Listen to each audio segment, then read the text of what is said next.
Mulai persidangan. Dalam sidang Mahkamah Konstitusi, tuduhan politik uang oleh Paslon 02 Ahmad Gunadi Sastrajaya akhirnya terbantahkan di sidang Mahkamah Konstitusi.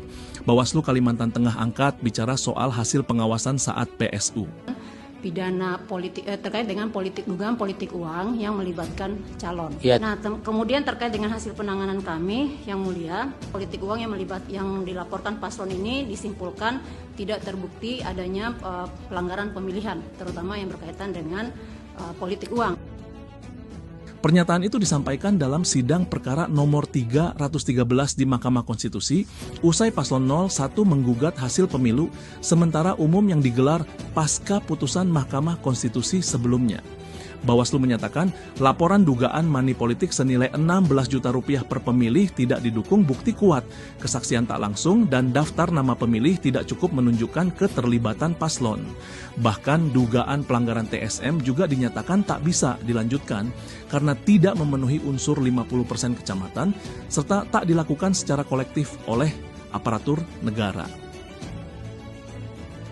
Dan ini penanganannya bersama Gakumdu. Tidak terbukti atau tidak memenuhi syarat formal pelaporan? Tidak terbukti, yang mulia. Secara material sudah dilakukan pemeriksaan berarti? Sudah, ya, dan kita sudah melakukan penanganan Ya, bersama apalagi, Bu? sentra Gakumdu dan tidak terbukti.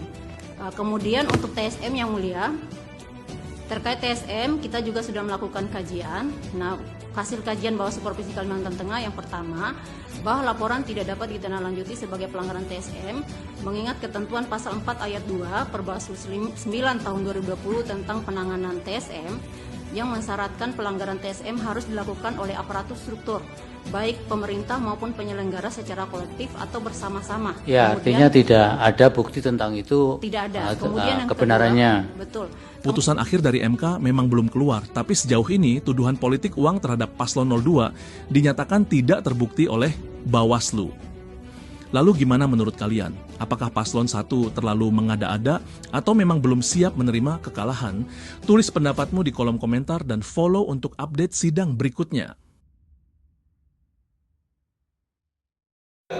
Yang menitikberatkan pada kualitas atau bobot pelanggaran berkenaan dengan praktek money politik untuk menentukan masivitas pelanggaran termasuk dalam hal ini menjadi penentu dari kemenangan pasangan calon.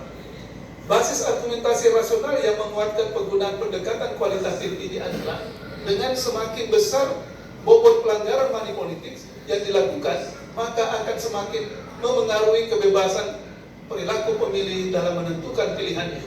Dengan demikian, tidak ada alasan untuk menolak penggabungan pendekatan kuantitatif dan kualitatif